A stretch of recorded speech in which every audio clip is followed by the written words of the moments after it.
Hey guys good morning, સ્વાગત છે તમારું આજના એક ફ્રેશ વ્લોગમાં. સવારમાં અપડેટ તમને દેખાય છે. જો ભાઈ તો જો ઉતર્યો નથી પણ ચડ્યો પણ નથી. ટૂંકમાં રાત ગઈ ને મને એ બીક હતી, મેં પાછો સોજો છે ને ચડી નો જાય આમ, કારણ કે આંખ બંધ થઈ ગઈ હતી ને કાલ મારી આંખ આવી થઈ ગઈ હતી. પણ આજ જો સવારમાં આંખ ખુલી ગઈ છે 70% તો એટલે વાંધો નથી. અને આજે આપણે ડોક્ટરની શું કહેવાય સલાહ લઈ આવશું, દવા આપે તો દવાઈ લઈ આવશું, એટલે આપણે આ બધું ઘટતું જાય. મને લાગે છે ધીમે ધીમે આજ પાછો સોજો હજી ઉતરશે, એટલે ચડ્યો નથી એટલે શાંતિ છે. ટૂંકમાં ઉતરે ભલે ધીમે ધીમે. તો હું અને મમ્મી બે અત્યારે બહાર ગયા હતા અને આવ્યા ને ત્યાં 12 ને 5 કે 10 ઓલરેડી થઈ ગઈ છે અને રસોઈ કઈ કર્યું નથી. મમ્મી કે ફુલાવર બટેકાનું શાક કરવું છે, ફુલાવર બહાર પડ્યું છે, પણ મેં કીધું કે ફટાફટ બટેકાનું શાક થઈ જાય ને, તો એ કેદુનું બનાવ્યું નથી, તો બટેકાનું શાક અને રોટલી કરી નાખી. શાક વઘારીને બસ ફટાફટ લોટ બાંધીને રોટલી માંડી દઈ. જો ભાઈ બપોરે રસોઈનો ટાઈમ થઈ ગયો છે. મેડમ શેનો પ્લાન છે ગયો? જો ફટાફટ લોટ બાંધી નાખ્યો. પેલા હું શાક સુધારતી હતી પણ મેં કીધું પેલા લોટ બાંધી નાખું તો 5 મિનિટ પડ્યો રહે ને લોટ તો મસ્ત થઈ જાય, એટલે પેલા લોટ બાંધી નાખ્યો પછી જો ફટાફટ શાક સુધારી નાખ્યું, શાક વઘારી છે ને હવે રોટલી કરી નાખશું. શાક રોટલીનો જ ખાલી પ્રોગ્રામ છે. શેનું શાક છે? તારું ફેવરિટ બટેકાનું. યસ. ઓકે ભાઈ, મજા આવવાની છે આજે. તો જો જમવામાં મેં લીધું છે બટેકાનું શાક, રોટલી, ફ્રેન્ચ ફ્રાઈઝ કાલ રાતની છે, ને સુખડી કાલ બનાવી હતી. જો કે આટલી જ પડી હતી પણ પપ્પાને રાતે દેતા ભૂલાઈ ગઈ હતી, એટલે જો સુખડી અને બધી વસ્તુ છે ને બધા જો જમવા માટે બેસી ગયા છે. અને જો આ ગુંડા ભાઈ છે ને ચોળેલું ખાય છે, ગુંડા જેવો લાગશે નીરવ આ બાજુથી તો પ્યોર ગુંડો બનવાનો એને મમ્મી લાગે છે ને એવો નહીં હોય મારા દીકરાને ઈ ક્યાં કહેતું હીરો તો બની નો આવ્યો તો ગુંડો બનવું. એ વાત સાચી છે, વિલન બની ગયો છે વિલન. તો અત્યારે છે ને આપણે ગાજરનો હલવો ખાઈ લીધો છે, કારણ કે અમે જયારે ગામડે ગયા ત્યારે મમ્મીએ ગાજરનો હલવો બનાવ્યો હતો, કારણ કે ત્યારે મારા મામાજીને છોકરાઓને એ બધાને જમવાનું હતું, પછી કાલે મહેમાનને બધાને જમવાનું હતું, તો બધાએ ગાજરનો હલવો ખાધો હતો. પણ ભજીયા અને ફ્રેન્ચ ફ્રાઈઝ આજે મારે ગાજરનો હલવો નહોતો ખાવો, કારણ કે જો થોડો ગમતો એ ખાઈ ને તો આપણું પેટ ફૂલ થઈ જાય, અને કાલે અમે સુખડી બનાવીને ખાઈ લીધી હતી. તો આજે ગાજરનો હલવો જો ખાધો છે, મમ્મીએ સારો બનાવ્યો છે. મમ્મી છે ને બનાવીને થોડોક વધારે ફ્રીજમાં મૂકી દે, અને હું કઈ રીતે કરું, હું થોડોક બનાવું અને મને છે ને બધી વસ્તુ ગરમ ગરમ ભાવે. લાઈક સુખડી હોય તો એ ગરમ ભાવે, જો કે આજે ઠરી ગયેલી હતી, લાઈક કાલની હોય ને તો આજે કે એમ 1-2 દિવસ હાલે, પછી લાઈક બધા ખબર 15 દિવસ કે મહિનો બનાવે ને, તો એવી રીતે સુખડી મને એટલી બધી છે ને ઓલી ન ભાવે. આમ થોડીક તાજી હોય ને તો મને બધી વસ્તુ તાજી ખાવાની મજા આવે. તો મમ્મીને એ અત્યારે બહાર ગયા છે ને એક મોટો ઉંદરડો બહારથી છે ને ઘરમાં ઘરી ગયો. પેલા તો મેં જોયું કે હું આવ્યું તો મોટો ઉંદરડો આની અંદર ઘરી ગયો છે. હવે આપણે કેમ કાઢશું ખબર નહીં, જો કે મારથી તો નહીં જ નીકળે. મને ગરોળી અને ઉંદરડાથી એટલી બધી બીક ન લાગે, પણ હું એને કાઢી ન શકું ઘરમાં. તો જો આ 3 છોકરાઓ આવ્યા હતા રેસ્ક્યુ કરવાનું, જો એને ઉંદરડો બહાર હોતા કાઢી નાખ્યો. તો ઉપર છે ને હું મારા ચશ્મા ગોતતી હતી, મેં પર્સમાં રાખ્યા હતા પણ મેં કીધું ક્યાં વયા ગયા છે. તો ફાઇનલી જો આપણા ચશ્મા નીચે પડ્યા હતા, મને લાગ્યું જ કે અહીંયા હું છે ને ચશ્મા કાઢીને મૂકી દઉં છું. તો જો આપણને આપણા ચશ્મા મળી ગયા છે. જો ભાઈ મમ્મી પપ્પાની રૂમમાં ડાયકિનનું એસી નખાયું છે ને, તો અત્યારે જો એમાં સર્વિસ વાળા આવ્યા છે ને સર્વિસ કરે છે બધી સાફ સફાઈ, એટલે આપણું એસી ક્લીન થઈ જાય. અમારા ઘરમાં ટોટલ 3 એસી છે, એમાંથી 2 મિત્સુબિશી છે, એક ડાયકિન છે.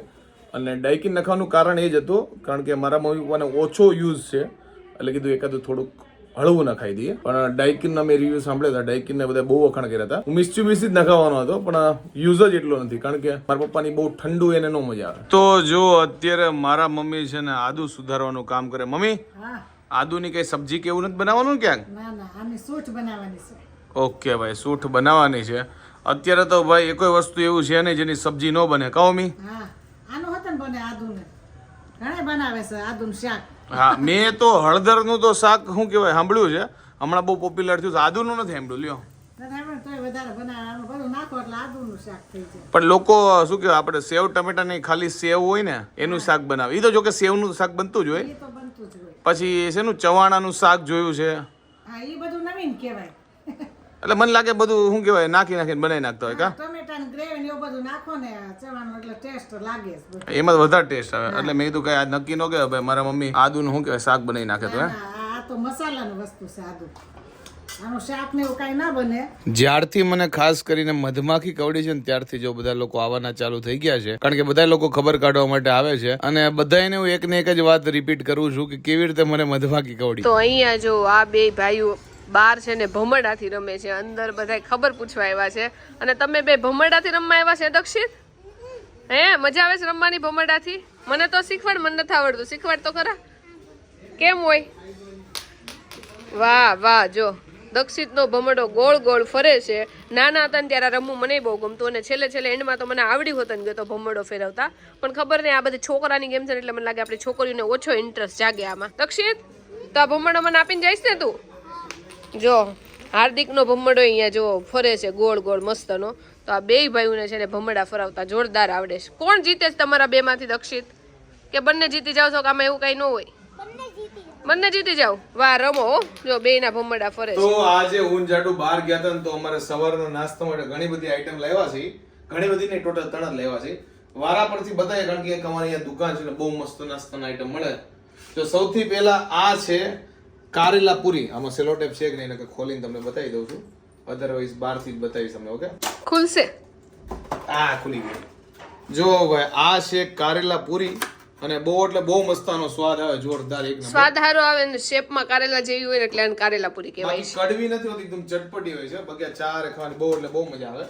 હવે બીજું તમને બતાવું, જાડુનું ફેવરિટ છે જીરા પૂરી અને આ છે બટરમાં. જાડુની ફેવરિટ નહીં, આ મેં પહેલી વાર ટ્રાય કરવા લીધી છે. આ પહેલી વાર લીધી છે. બાકી બધી વસ્તુ લઈ પણ મેં કીધું આ કંઈક નવીન છે ને તો આ વખતે આપણે આ લઈ. તો જો ટ્રાય કરવા માટે લીધી છે આ.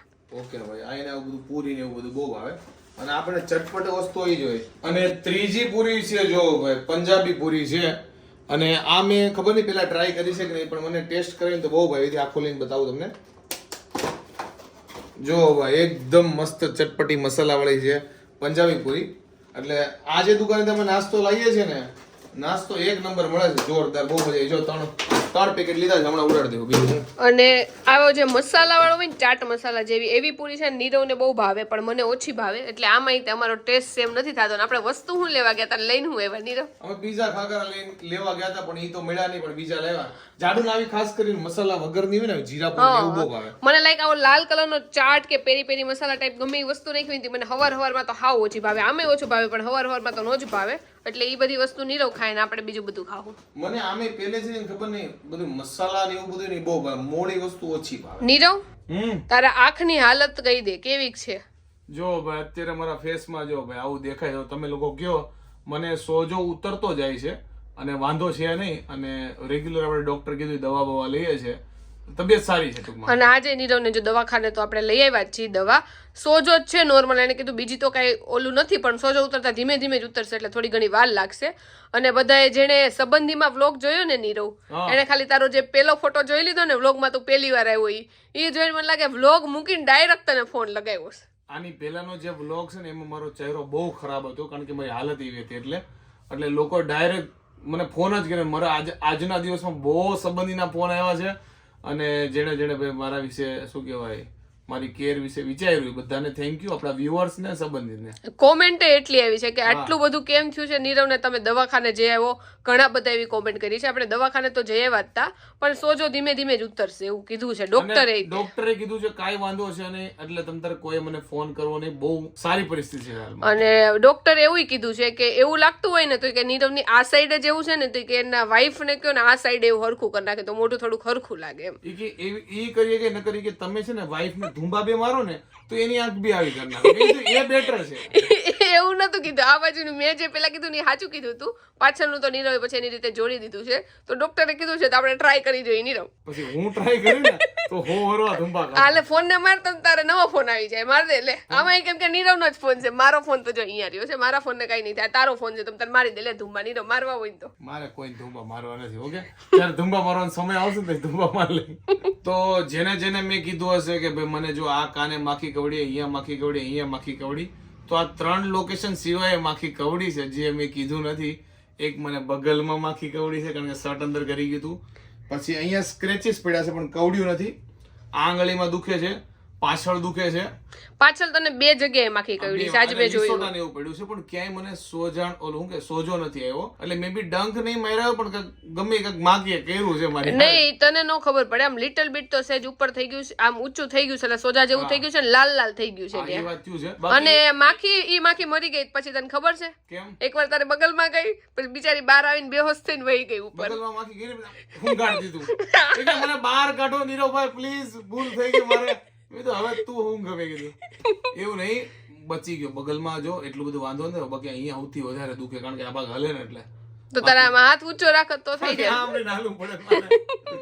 કઈ વાંધો નહીં, બીજું હું નવો એક્સપિરિયન્સ થઈ ગયો, મજા આવી ગઈ. તો વાગી ગયા છે 12:10. તો ફાઇનલી આજનો વ્લોગ અહીંયા એન્ડ કરી દઈએ અને હોપફુલી આપણે ટૂંક સમયમાં પેલા જેવો ચહેરો થઈ જાય, કારણ કે રોજ તમને મધમાખીની સ્ટોરી કહીએ છીએ અને આજ તો મેં લગભગ કેવી રીતે મધમાખી કવડી ને 50 વાર કીધું હશે, કારણ કે બધાનો ફોન આવ્યો એટલે મારે થોડું ઘણું તો કેવું જ પડે, કારણ કે એ લોકોને ખબર ન હોય, ઘરે મહેમાન આવે એટલે બધાને કેવું પડે, કારણ કે ખબર કાઢવાની લાઈન ચાલુ થઈ ગઈ છે. મને લાગે હવે બધા ખબર કાઢવા આવશે ને તો મને સારું થઈ જાય, કારણ કે હવે 1-2 દિવસ થઈ ગયા ઓલરેડી. તો કઈ વાંધો નહીં. આઈ હોપ કે તમને આજનો અમારો આ વ્લોગ ગમ્યો હશે. ગમે તો શું કરો ખબર જ છે, લાઈક કરી દો, કોમેન્ટ કરો, મિત્રો સાથે શેર કરો, ફેસબુકમાં ફોલો કરો, યુટ્યુબમાં સબસ્ક્રાઇબ કરો. મળે નેક્સ્ટ વિડીયો. ત્યાં સુધી બાય બાય. અત્યાર સુધી તો કોમેડી વિડીયોના શૂટિંગ એ બંધ હતા, કારણ કે લગ્નમાં જઈને આવ્યા પછી આવું બધું થયું છે. હવે પાછું આપણે લખાણ ચાલુ કરીએ અને શૂટિંગ ચાલુ કરીએ મસ્ત મસ્ત, અને તમને લોકોને મનોરંજન આપ્યા, કારણ કે કોમેડી ન કરો ને તો મજા ન આવે યાર. કોમેડી શૂટ કરવાના ચાલુ, લખાણ ચાલુ કર્યા, મજા કરે. મળે નેક્સ્ટ વિડીયો. ત્યાં સુધી બાય બાય.